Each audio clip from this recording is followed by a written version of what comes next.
Hi, Bismillahirrahmanirrahim. Assalamualaikum and good evening, everyone. Welcome back to another episode of ASP0305 Chemistry 2025. I'm your main host for today. My name is Muhammad Adam Hadi, and you guys can call me Adam.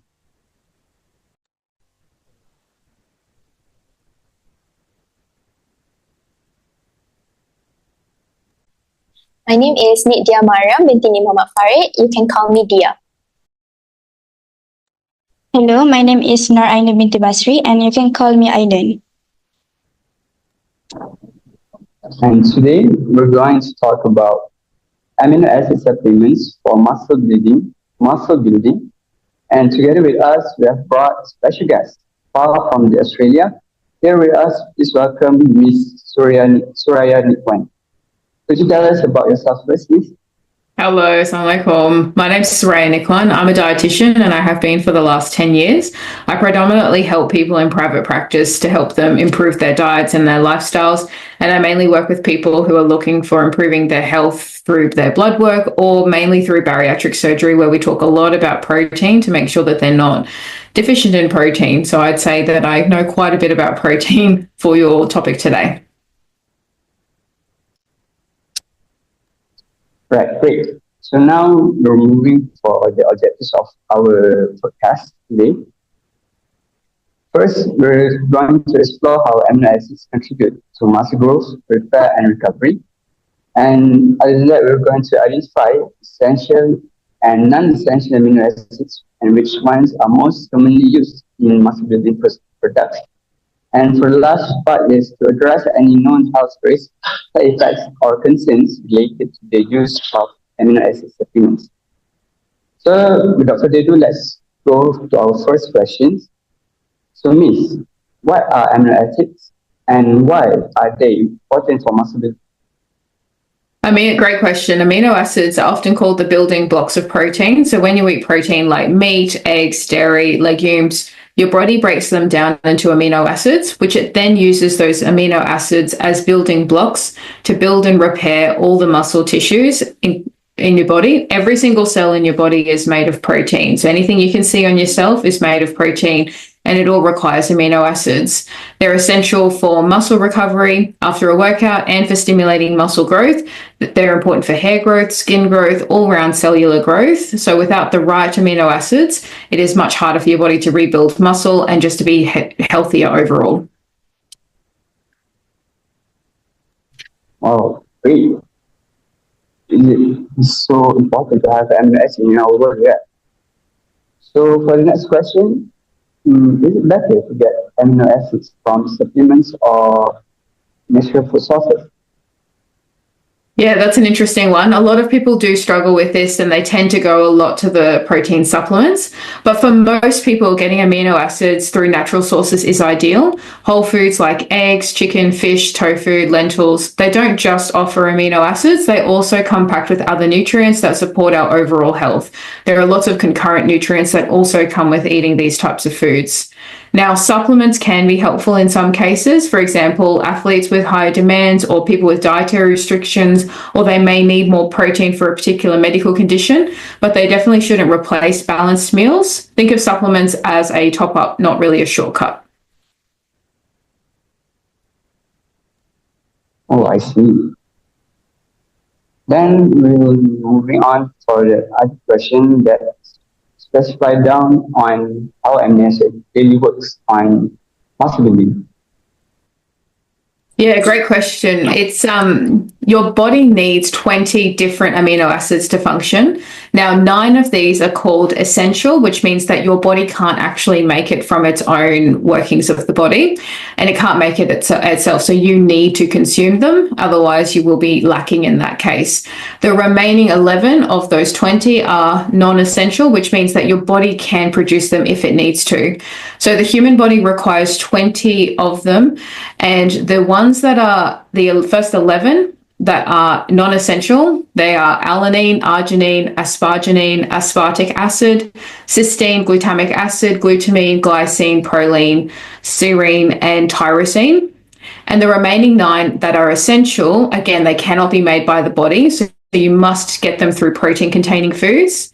And if the protein-containing foods have enough of these essential amino acids, that protein is considered complete. Now, those are histidine, isoleucine, leucine, lysine, methionine, phenylalanine, threonine, tryptophan, and valine. So when it comes to muscle growth and recovery, those essential amino acids are really the MVPs. So if you're not getting enough of them, your muscle repair and growth process slows down. So no matter how much you're working out, you just won't build muscle, you just won't repair effectively. So that's why complete proteins, foods that contain all the amino acids, are so important in our diet. So most complete proteins come from your animal sources like meat, eggs, dairy, poultry products, but some plants like soy-derived foods also are complete. Meanwhile, you have plant proteins as well, with the exception of soy, that are likely to be incomplete. So they include things like legumes, whole grains, nuts, and beans and seeds. For example, you often see in the community, we even have common foods where you eat baked beans, for example, with a piece of toast. And the reason for that is beans are typically lower in a sulfur-containing amino acid, which is methionine and cysteine, whereas lysine is limited in grain. So you put the two together and it becomes a complete protein. It is also important to note that there are some animal proteins, namely collagen, which is lacking in tryptophan, unless the company has added in that tryptophan to make sure that it's complete. And soy is a complete protein, but other proteins that from plants like hemp, chia, nutritional yeast, quinoa, amaranth, and spirulina, by some are nearly complete, but they don't all have enough amino acids in the quantity that we need to class them as complete. Thanks.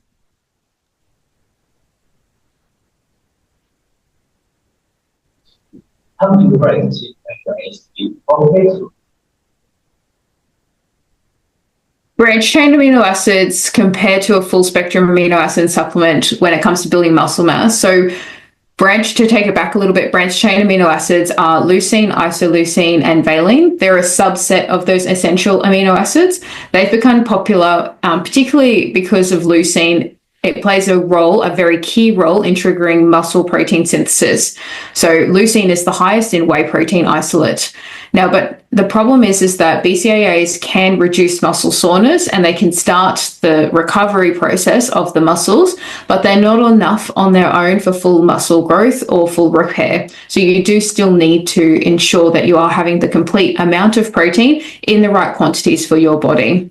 So a full spectrum amino acid supplement can help you start the process of building, but think of them as one piece of the puzzle. They may start the synthesis of the muscle repair, but then definitely not going to do the whole job for you.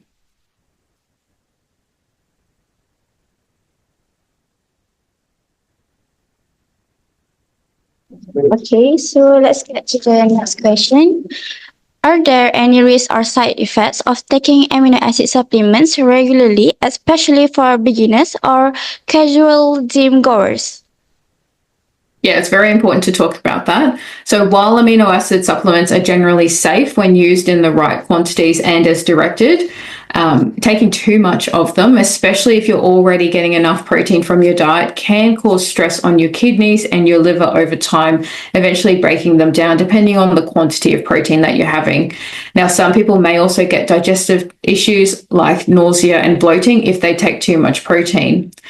It's important to realize that, most people need 0.8 to 1 gram per kilogram of body weight of protein per day. So if I was 100 kilos, really simple, actually I should use an easier example, 60 kilos. If I'm 60 kilos, I would need 60 grams of protein, and that would be sufficient. If you're trying to build more muscle, we can aim for 1.2 to 1.4 grams per kilogram per day of protein, and that's quite easy to work out. Some people need more protein, but it is important to discuss with a dietitian or a health professional as to how much protein you need for your situation. For casual gym goers, most of the benefits of amino acids do come through eating food. We often say try to get what you can through food first, and supplements aren't always necessary unless you have specific needs. For example, intense training, dietary restrictions, or like I said earlier, you may have an increased requirement. So it is important to check with your healthcare professional before starting a higher protein diet just to be on the safe side. I think most people really forget that there's a lot of protein in foods. For example, chicken breast, 100 grams of chicken has 23 grams of protein. 100 grams of steak has about 30 grams of protein when it's from the cooked weight. Salmon, for example, fish, that all 100 grams has about 20 to 25 grams of protein. So if someone was 60 kilos and they only needed, 60 grams of protein per day, having the equivalent of a piece of salmon, some chicken, maybe 2 eggs is 12 grams of protein, and the other accessory foods we eat during the day would most likely exceed that 60 grams of protein. That is a very good explanation. Here's one additional question. For gym goers, they take whey protein before they work out, right? Do I still need the amino acid supplement if I take the whey protein as well? No, you don't. So it's always best to take protein after a workout. It's always best to take carbohydrates before, because carbohydrates are the energy that you need before the workout. You'll just get digestive upset if you eat protein before the workout. So you always want to have protein after, within an hour of your exercise finishing. So 30 minutes is typically the ideal time. You don't need, BCAAs as well as whey protein isolate. All of the amino acids are already in the whey protein isolate, and whey protein isolate is the highest amount of leucine. So I think it's, from memory, it's 2 grams of leucine per serve of whey protein isolate. So it's a really rich source, which will help start the muscle synthesis. So if you're a gym goer, you definitely don't need to take BCAAs and whey protein isolate. You can just take the whey protein isolate.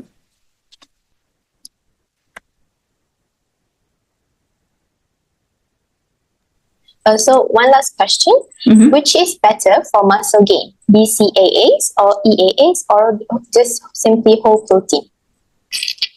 Good question. It would be the whole protein from the food, because that way you can capture other nutrients as well. If you're short on time, you could sort of have, the BCAAs initially and then go and have a proper meal. That can work for some people. But if you're short on time, a protein shake made on whey protein isolate is better if you can't reach complete proteins at that moment. Like if you can't have chicken breast and broccoli, for example, it'd be better for you to have the whey protein isolate supplement than have nothing at all.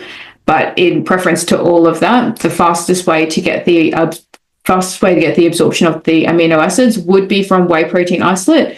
But you can still have the complete proteins as long as you're conscious of what food you're having. It comes down to the food choices. It is obviously harder to break down the amino acids from the whole foods than it is the shake. So it depends on where you're at in the day. Like if it's the afternoon, you may be better off having a shake and then having the meal later on, which will still contribute to your overall protein intake, but at least you got that rapid digesting amino acids in your system once you've had that workout. So it's, you're saving yourself a bit of time and you're starting that muscle building process.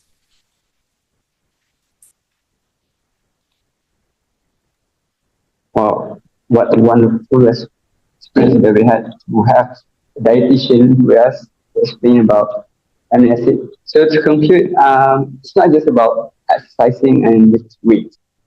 We sure need amino acids to cover up all for our muscle to build up again in producing a better muscle gain, right?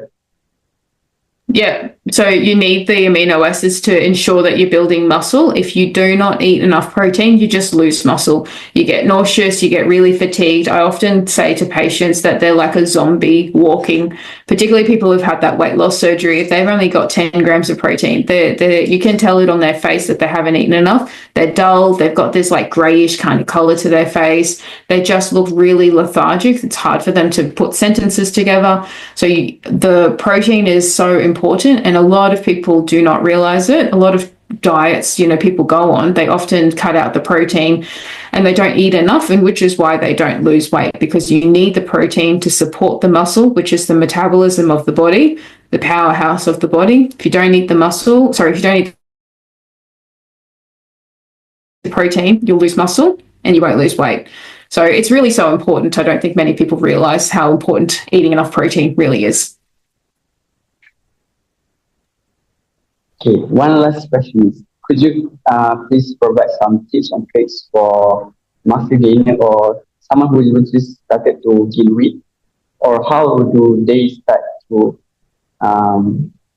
gain weight with natural food? So you want to gain weight with food? Yeah. So what you need to do is eat in a calorie surplus while making sure that you're eating enough protein. So for someone who's trying to build muscle, you would reach more towards that 1.5 to 1.6 grams per kilogram of protein per day.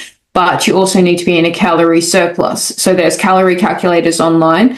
They can work it out for you. But there is it's basically what you need to do is work out how much your body's needing at the moment. So let's say I need 2,000 calories to stay my current weight. If I want to gain weight, I would up the ante on the protein. So I'd make sure I'm eating 1.5 to 1.6 grams per kilo.